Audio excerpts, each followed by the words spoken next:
Hello नमस्कार साथियों, एक बार पुनः आप सभी लोगों का स्वागत है वेदशाला के ऑनलाइन प्लेटफॉर्म पर। दोस्तों, मध्य प्रदेश कर्मचारी चयन मंडल द्वारा जो है पैरामेडिकल स्टाफ, नर्सिंग स्टाफ और उसके समकक्ष जितनी भी भर्तियां वह निकाली गई हैं। यह एक लंबा चौड़ा नोटिफिकेशन दोस्तों, लगभग 70 पेज से ऊपर का यह नोटिफिकेशन है। आप इसको देख सकते हैं स्क्रॉल करके। ठीक है, तो इसके बारे में आपसे चर्चा करेंगे एकदम शॉर्ट फॉर्म में। जो ज़रूरी चीज़ें वह आपको बताएंगे दोस्तों। इससे पहले कि अगर आप हमारे चैनल पर नए हैं तो चैनल को सब्सक्राइब जरूर कर लीजिएगा, क्योंकि यहाँ पर सटीक और ऑथेंटिक जानकारी देने का प्रयास पूरी तरीके से करते हैं हम, और जो भी कन्फ्यूज़न होता है उसको दूर करने का प्रयास करते हैं। चलिए ज़्यादा समय न लेते हुए शुरू करते हैं अपना सेशन। देखिए दोस्तों, यह समूह 5 के अंतर्गत नर्सिंग स्टाफ की भर्ती है। ठीक है, पैरामेडिकल स्टाफ और उसके समकक्ष पदों पर भर्ती होनी है। अब देखिए, इसके आवेदन की बात कर लें तो इसका जो आवेदन पत्र भरने का प्रारंभ तिथि है दोस्तों, वह 26 नवंबर से फॉर्म भरे जाएंगे। ठीक है, अंतिम तिथि इसकी 10 दिसंबर रहने वाली है। वहीं इन्होंने संशोधन करने का प्रारंभ तिथि और अंतिम तिथि दोनों जारी कर दिया है कि 26 जो है नवंबर से इसका आप संशोधन कर सकते हैं। अगर फॉर्म आपका उसी दिन गलत हो गया तो उसी दिन आप संशोधन कर सकते हैं, और 15 दिसंबर तक आप इसको संशोधित कर सकते हैं। ठीक है, वहीं देखिए सीधी भर्ती और संविदा भर्ती, यानी कि आपका डायरेक्ट भर्ती है, बैकलॉग भर्ती है दोस्तों। तो इसमें सीधी भर्ती होनी है, पूरी तरीके से सीधी भर्ती होनी है। अनारक्षित अभ्यर्थियों के लिए दोस्तों यहाँ पर 500 रुपये शुल्क दिए गए हैं। ठीक है, अनारक्षित अभ्यर्थी के अंतर्गत अदर स्टेट भी आएंगे। जो अदर स्टेट के निवासी दोस्तों वो भी इसको अप्लाई कर सकते हैं। ठीक है, आप इस बात का ध्यान रखिएगा। देखिए, अगर आप मध्य प्रदेश के मूल निवासी हैं, अनुसूचित जाति, अनुसूचित जनजाति, अन्य पिछड़ा वर्ग, EWS या अतिव्यांग जन है, ठीक है, तो उसके लिए 250 रुपये शुल्क यहाँ पर निर्धारित किया गया है। वहीं अनरिजर्व कैटेगरी के लिए या अदर स्टेट के लिए 500 रुपये शुल्क है। आप इस बात का ध्यान रखेंगे। देखिए, उससे पहले एक बात और ध्यान रखिएगा दोस्तों, अगर आप ऑनलाइन आवेदन करने जा रहे हैं तो आपका जो है यहाँ पर इस कियोस्की पोर्टल जो है, देखिए कियोस्की के माध्यम से ऑनलाइन भरने वाले अभ्यर्थियों हेतु MP ऑनलाइन का पोर्टल शुल्क 60 रुपये देगा। ठीक है, इसके अतिरिक्त रजिस्टर्ड सिटीजन यूजर के माध्यम से लॉगिन कर फॉर्म भरने पोर्टल 20 रुपये शुल्क देना होगा। यानी कि आपका जो है MP में रोजगार कार्यालय में आपका आवेदन होना अनिवार्य है दोस्तों। ठीक है, अगर आपको उसमें आवेदन नहीं है तो आप इसके लिए एलिजिबल नहीं है, तो आपको पहले वहाँ पर MP रोजगार कार्यालय में आपको रजिस्ट्रेशन ऑनलाइन करना होगा। आगे देखिए दोस्तों, यहाँ पर एग्ज़ाम तिथि भी बता दी गई है कि 10 जनवरी से आपका एग्ज़ाम जो है शुक्रवार से प्रारंभ होगा। ठीक है, और देखिए 2 पाली में एग्ज़ाम होगा। ठीक है, 2 पाली में क्या एग्ज़ाम होगा, प्रथम पाली, द्वितीय पाली। पहली पाली देखिए 7 से 8 बजे जो है रिपोर्टिंग टाइम है। वही आपको प्रश्न पत्र महत्वपूर्ण निर्देश पढ़ने के लिए 8:50 से 9 बजे तक, यानी 10 मिनट का समय मिलेगा। और वहीं आपको उत्तर अंकित करने का समय, यानी कि आपको आंसर टिक करने का समय जो है OMR से टिक करने का समय 2 घंटे का मिलने वाला है। द्वितीय पाली देखिए दोस्तों, 1 बजे रिपोर्टिंग टाइम है, 2 बजे से जो है रिपोर्टिंग टाइम 2 बजे तक रहेगी। 2:50 से 3 बजे तक आपको जो है पेपर पढ़ने, महत्वपूर्ण निर्देश पढ़ने के लिए दिए जाएंगे। उसके बाद 3 से 5 2 घंटे तक आपको दूसरा प्रश्न पत्र रहने वाला है। ठीक है, तो एक पेपर में आपका वही सामान्य जो हर जगह आता है, दूसरे पेपर में आपका दोस्तों वही रहने का जिस स्टेट से आपने पढ़ाई की है। आगे इसके बारे में चर्चा करेंगे, बताएंगे। देखिए, अभ्यर्थी के पास आधार कार्ड होना अनिवार्य है, आधार कार्ड का पंजीयन होना अनिवार्य है, उसी से आपका जो है यहाँ पर रजिस्ट्रेशन होगा। आगे आपका कोई देखिए फोटो युक्त पहचान पत्र, ये सारी चीज़ें आप जानते हैं दोस्तों। तो इसमें जो महत्वपूर्ण चीज़ें हैं वह आपको बताएंगे। देखिए, आधार कार्ड देखिए सत्यापित वेरीफाई होगा। ठीक है, फोटो उसमें सही लगा होना चाहिए, जो आपका है वही चीज़ें बायोमेट्रिक कराए जाएंगे। ठीक है, तो इस बात का आप ध्यान रखेंगे दोस्तों। आवेदन पत्र भरते समय उम्मीदवारों को किसी प्रमाण पत्र परीक्षा मंडल द्वारा नहीं किया जाकर नियुक्ति प्रक्रिया के दौरान संबंधित विभाग द्वारा किया जाता है। अतः कंप्यूटर आधारित ऑनलाइन परीक्षा में उम्मीदवार की पात्रता, एलिजिबिलिटी पूर्णतः प्राविधिक होगी। यानी कि आपने जो भी एलिजिबिलिटी मांगी गई है वह आपके पास होनी चाहिए। ठीक है, अगर आप भर्ती के समय वह चीज़ें नहीं दिखाते हैं तो आपकी भर्ती प्रक्रिया रद्द कर दी जाएगी। देखिए, यहाँ पर विवरण दिया है, इससे हमें कोई मतलब नहीं है दोस्तों। ये डिटेल्स दिया है कि किस पेज पर कितना है। तो देखिए 75वें पेज पर ये सारी चीज़ें दी गई हैं। तो एक लंबा चौड़ा जो है यहाँ पर नोटिफिकेशन हमारा होने वाला है।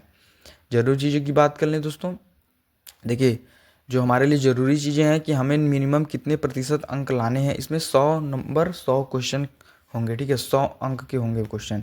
देखिए, अनरिजर्व कैटेगरी के लिए 50% अंक लाने हैं। ठीक है, अनारक्षित वर्ग या अदर स्टेट के लिए 50% यहाँ पर है। वहीं अनुसूचित जनजाति अनुसूचित जाति, पिछड़ा वर्ग, ईडब्ल्यूएस के लिए 10% का छूट दिया जाता है। इस प्रकार इनका न्यूनतम अर्हता अंक यानी मिनिमम पासिंग मार्क्स जो है 40% हो जाता है दोस्तों।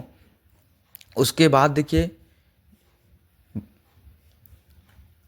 राज्य शासन द्वारा आर्थिक रूप से कमजोर ईडब्ल्यूएस के उम्मीदवारों को न्यूनतम अंक में 10% छूट प्रदान की गई है, ठीक है। यानी कि इन्हें भी जो है 40% ही लाना है। उसके आधार पर मेरिट बनाई जाएगी दोस्तों। अगर आप इससे कम लाते हैं तो आप पहले ही छट जाते हैं। जरूरी चीज़ें देखिए, समूह 5 के अंतर्गत नर्सिंग स्टाफ, पैरामेडिकल स्टाफ और उसके समकक्ष भर्तियां हैं। तृतीय श्रेणी ग्रुप सी की भर्ती है दोस्तों। इसमें देखिए पहला प्रश्न पत्र क्या कहता है, देखिए ये पहला प्रश्न पत्र है, ठीक है। इसमें देखिए एक प्रश्न है पत्र, कुल अंक की संख्या 100, सामान्य ज्ञान, सामान्य हिंदी, सामान्य अंग्रेजी, सामान्य गणित, सामान्य विज्ञान और आपका जो है सामान्य अभिरुचि रहने वाला है, यानी कि आपका रीजनिंग। वहीं देखिए उसमें दूसरा प्रश्न पत्र ब करके आएगा, उसमें तकनीकी ट्रेड पर आधारित प्रश्न रहेंगे 75 प्रश्न, यानी आपने किस ट्रेड से पढ़ाई की है। आपने मैट्रिक्स अपने कोर्स किया है, टेक्नीशियन का कोर्स किया है, नर्सिंग का कोर्स किया है, तो इस आधार पर आपने जो वहाँ पर एलिजिबिलिटी डाली उसी आधार पर आपको जो वहाँ से क्वेश्चन पूछे जाएंगे, तो आपको 75 प्रश्न वहाँ से करने होंगे।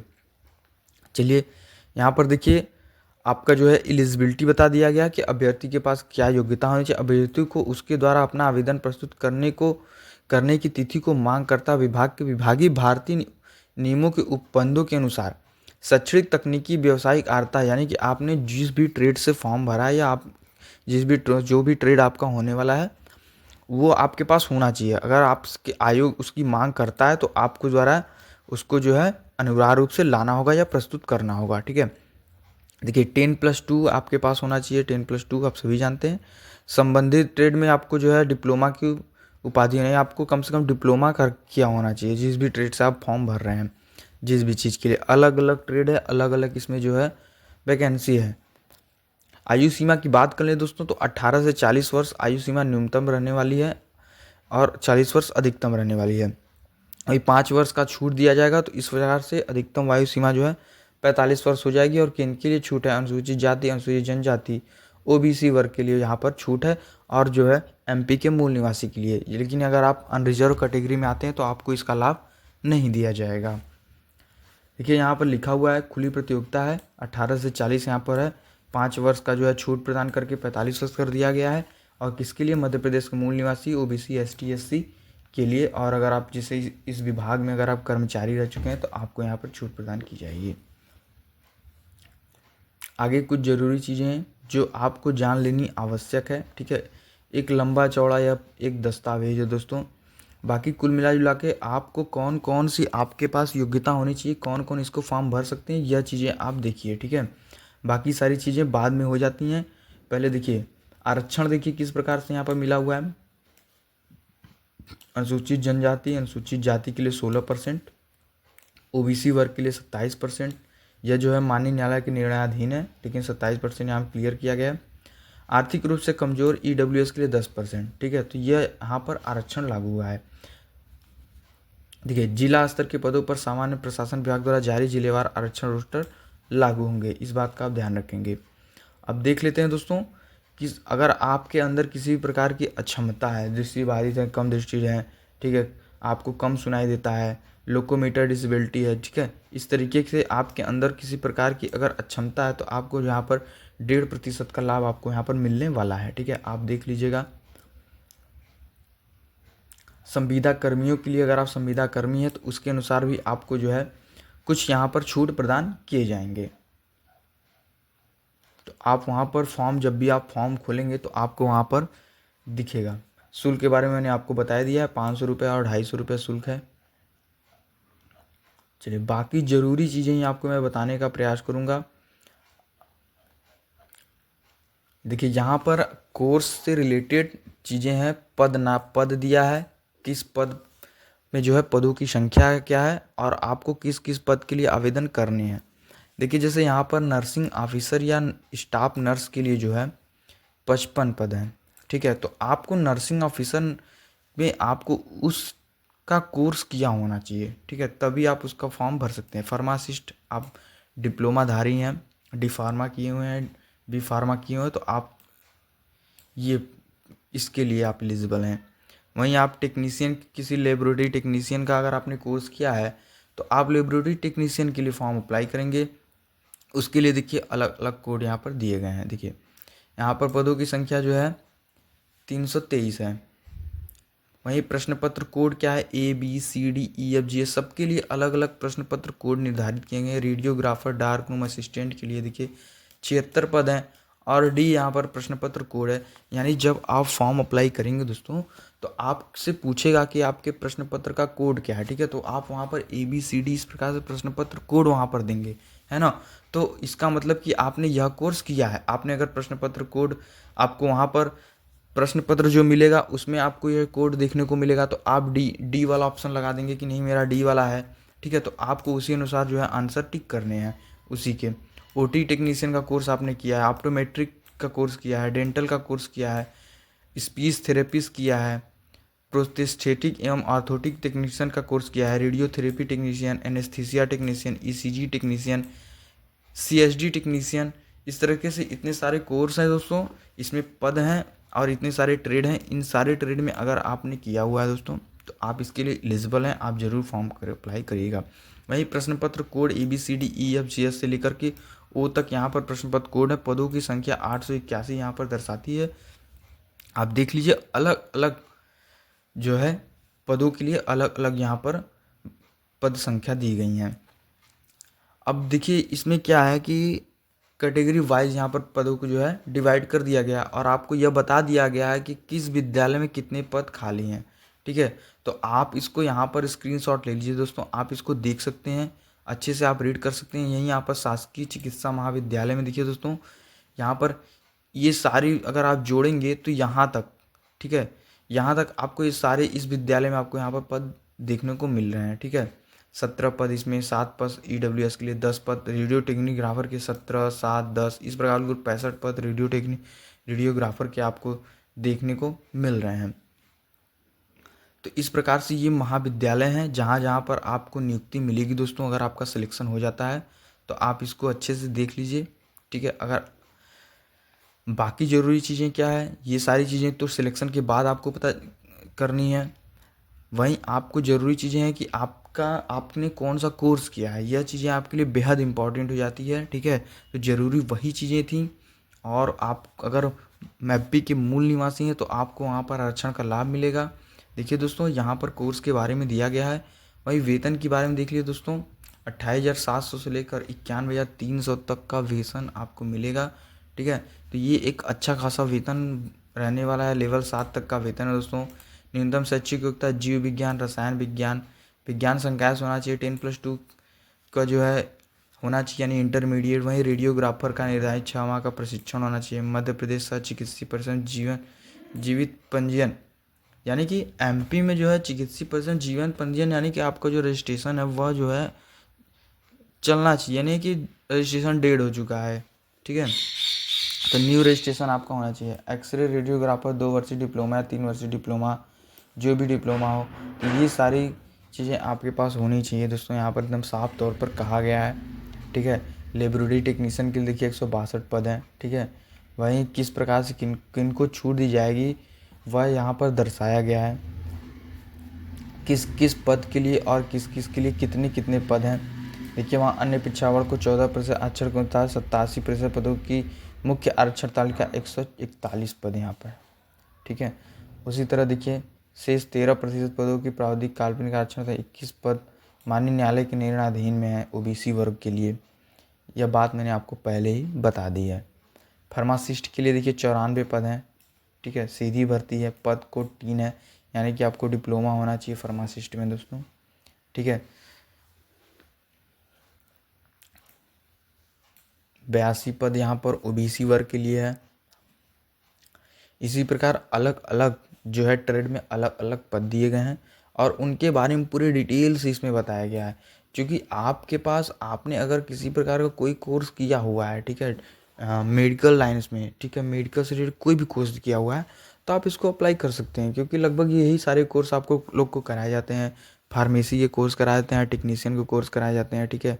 मेडिकल में ऑप्टोमेट्रिक्स के कोर्स कराए जाते हैं, आँखों की जांच करने का कोर्स, डेंटल का कोर्स कराए जाते हैं। तो इसमें जो भी डिफार्मा किया है वो सभी लोग इसको लगभग अप्लाई कर सकते हैं, ठीक है। 7वां वेतन देखिए 25,300 से 80,000, 50, 500 तक यहाँ पर देखिए लेवल 6 का जो है अलग अलग के लिए अलग अलग वेतन भी यहाँ पर निर्धारित किया गया है। तो अच्छा खासा वेतन रहने वाला है दोस्तों। यहाँ पर सिलेबस के बारे में मैंने आपको बता ही दिया कि किस प्रकार का सिलेबस है और कौन इसको अप्लाई कर सकता है। अदर स्टेट भी में जो भी स्टूडेंट इस तरह का कोर्स कर चुके हैं वो इसको अप्लाई कर सकते हैं। बाकी सारी चीज़ें दी गई हैं इसमें, वो चीज़ें इतनी इम्पोर्टेंट नहीं रखती हैं, ठीक है। ये सारी चीज़ें आप देख लीजिए, इसमें केवल ये दिया गया है कि किसमें कितने पद खाली हैं, ठीक है। तो अगर आपका अच्छा खासा स्कोर होता है दोस्तों तो आपको यहाँ पर जॉब निश्चित ही मिलेगा, ठीक है। अगर आपका स्कोर कम होता है तो आप यहाँ पर छट भी सकते हैं क्योंकि कंपटीशन हाई हो गया है। अदर स्टेट यूपी से, बिहार से, एमपी से अगर कहीं से भी आप हमारा वीडियो या देख रहे हैं दोस्तों तो आप इसके लिए अप्लाई ज़रूर करिएगा, क्योंकि भर्तियों का कोई सही नहीं है किस स्टेट में कब कौन सी भर्तियाँ आएंगी। कहीं पर अगर आपको इसका मौका मिलता है तो आप उसको ज़रूर अप्लाई करिए, यह मेरा मानना है। आइए देख लेते हैं आगे कुछ ज़रूरी चीज़ें हैं वह आपसे छूटने ना पाए।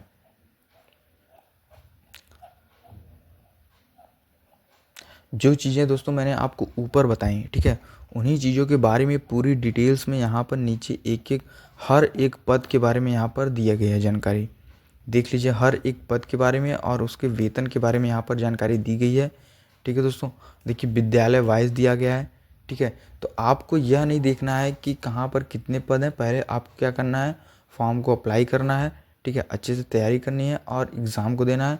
पुनः उसके बाद अगर आपका सिलेक्शन होता है तो उसके बाद काउंसलिंग के आधार पर आपको वह विद्यालय हर मिलेगा जहाँ पर जिस प्रकार से सीटें होंगी, जिस हिसाब से आपका स्कोर होगा। तो देखिए दोस्तों यहाँ पर क्या दिया गया है कि ऊपर से पढ़ लेते हैं, बीच से पढ़ने का कोई मतलब नहीं होता है। देखिए दोस्तों, यदि अभ्यर्थी प्रतिपूरक समय हेतु आवेदन करता है तो निम्नानुसार प्रतिपूरक समय की पात्रता होगी। यानी कि देखिए अगर आप जैसे कि आप लिखने में असमर्थ हैं या आपके अंदर कोई अक्षमता है दोस्तों, तो आपके पास एक ऐसा विद्यार्थी होगा जो आपको सपोर्ट करेगा लिखने के लिए या वहाँ पर जो है एग्ज़ाम देने के लिए, ठीक है। तो क्या करना है उसमें, देखिए आपको जो है अतिरिक्त समय दिया गया है, ठीक है। 2 घंटे 30 मिनट की अवधि के लिए प्रश्न पत्र के लिए 50 मिनट जो है, 2 घंटे की अवधि के प्रश्न पत्र के लिए 40 मिनट अतिरिक्त समय, 1 घंटे 30 मिनट की अवधि के प्रश्न पत्र के लिए 30 मिनट का समय। यानी कि अगर आपका जो है 3 घंटे का प्रश्न पत्र है तो उस पर अतिरिक्त समय आपको 60 मिनट दिया जाएगा। वहीं 2.5 घंटे का प्रश्न पत्र है तो 50 मिनट दिया जाएगा, 2 घंटे का प्रश्न पत्र है तो 40 मिनट और 1.5 घंटे का प्रश्न पत्र है तो 30 मिनट। यानी कि अगर ये प्रश्न पत्र अगर आपके अंदर कोई क्षमता है, अगर आप देने में असक्षम है कि आप अपने से नहीं कर सकते हैं, तो आपके साथ हायर सेकेंडरी का कोई एक लड़का स्टूडेंट बैठेगा, ठीक है, वही आपके पेपर को सॉल्व करेगा। बाकी एग्ज़ाम डेट आपने देख लिया, ठीक है, एग्ज़ाम डेट भी निर्धारित हो गया है, फॉर्म भरने का डेट निर्धारित हो गया है। तो बाकी सारी ज़रूरी चीज़ें मैंने आपको बताई दोस्तों। ये देखिए सिलेक्शन का प्रोसेस है कि अगर किसी प्रकार से मेरिट बनती है तो उसमें किस प्रकार से, देखिए वस्तु सही तो एक अंक नकारात्मक मूल्यांकन नहीं होगा, यानी कि इसमें नेगेटिव मार्किंग नहीं है दोस्तों, इस बात का आप खास ध्यान रखेंगे। तो एक अच्छा प्रश्न पत्र है यह आपके लिए कि इसमें नेगेटिव मार्किंग नहीं है। बाकी नॉर्मलाइजेशन की सुविधा यहाँ पर उपलब्ध है, अगर आपके नॉर्मलाइजेशन होता है तो इस प्रकार से नॉर्मलाइजेशन का इन्होंने बनाया हुआ क्राइटेरिया, उस प्रकार से नॉर्मलाइजेशन होगा। तो लगभग जो ज़रूरी चीज़ें थी वह सारी मैंने आपको बता दी। अगर फिर भी आपको किसी चीज़ को लेकर कन्फ्यूज़न हो तो आप कमेंट बॉक्स में उसको पूछ सकते हैं, मैं पूरी कोशिश करूँगा आपको उसकी उत्तर देने का। तो चलिए दोस्तों, अगर आपने अभी तक हमारे चैनल को सब्सक्राइब नहीं किया है तो आपसे एक रिक्वेस्ट है कि चैनल को सब्सक्राइब ज़रूर कर लीजिएगा।